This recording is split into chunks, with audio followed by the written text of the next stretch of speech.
자, 5번. 유치권 성립요건 중에 하나가 유치권자가 목적물을 점유할 것이죠.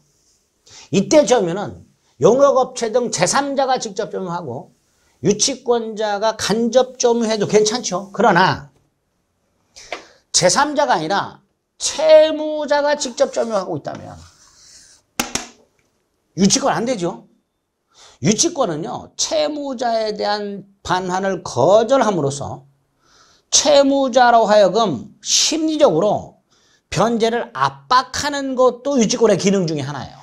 그러나 어떤 이유에서건 채무자가 직접 점유하고 있다면 돈 갚을 생각이 옅어지잖아요. 즉 채무자의 변제를 심지어로 강요하는 유치권의 효력이 약화가 된단 말이에요. 그러니까 이때는 유치권 주장 못한다는 게 판례입니다. 5번 옳은 질문이 되죠. 채무자가 직접 점유, 채권자가 간접 점유하는 경우에는 유치권 인정되지 않습니다. 불법 점유도 유치권 인정 안 되죠. 따라서 건물 임차인이 점유할 권한이 없어. 즉 임대차가 종료가 됐어. 그럼에도 정당한 이유 없이 계속 점유해. 점유하면서 비용을 지출해. 자, 비용 상환은 청구할 수가 있어요. 조심하셔야 돼. 비용 상환 청구 못한다 그러면 안 돼요. 점유할 권한이 없으면 알면서 점유니까 이게 불법 점유란 말이에요. 불법 점유 상태에서 비용을 지출했을 때 그 비용 상환 청구는 인정이 돼요. 하지만 유치권은 안 된다는 거죠. 불법 점유 상태에서 지출한 비용 상환은 청구할 수 있다. 그러나 유치권은 주장 못한다. 이렇게 기억하시면 됩니다. 유치권자는 적법 점유해야 유치권 인정이 되는데 그 적법 점유가 추정이 되죠. 적법 점유가 추정이 되니까 유치권자 스스로 적법 점유임을 증명할 필요가 없죠.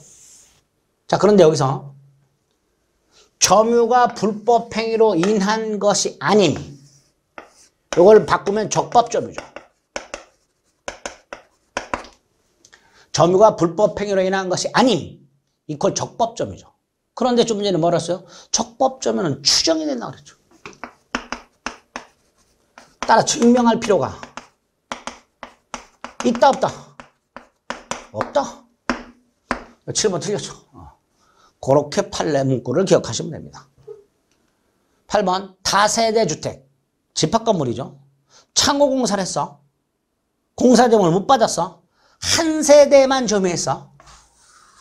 이때 유치권은 점유한 그 한 세대에 대한 공사대금이 아닌 공사대금 전부 점유하지 않고 있는 공사대금 전부를 피담보 채권으로 해서 유치권이 성립하죠.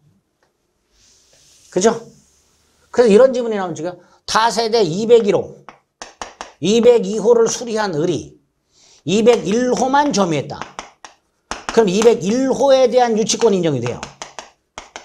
202호는 유치권 인정이 안 돼요. 하지만 채권은 어떤 거예요? 이 유치권으로 내가 공사대금을 받을 때까지 201호 반환 못해. 그 공사대금은 201호 공사대금을 포함해서 202호 공사대금 전부가 되겠죠. 그게 불가부성이죠. 따라서 점유한 그 한 세대에 대하여가 아니라 전체 세대에 대하여 시행한 공사대금을 피담보 채권으로 유치권이 성립하게 됩니다. 유치권은 법정담보물권이죠. 법에서 정한 일정한 요건, 타인물건일 것, 결련관계가 있을 것, 변제기 도래할 것, 적법점일 것, 유치권 배제 특이하게 없을 것. 이 5가지 법정 요건을 갖추면 당연히 성립을 하지만 포기 특약할 수 있죠. 법정담보물권임에도 불구하고 포기 특약할 수 있고요. 이 포기 특약에 해당되는 게 원상복구 약정이 있습니다. 임대차 계약을 하면서 임차인은 나중에 목적물을 원상에 복구하기로 한다.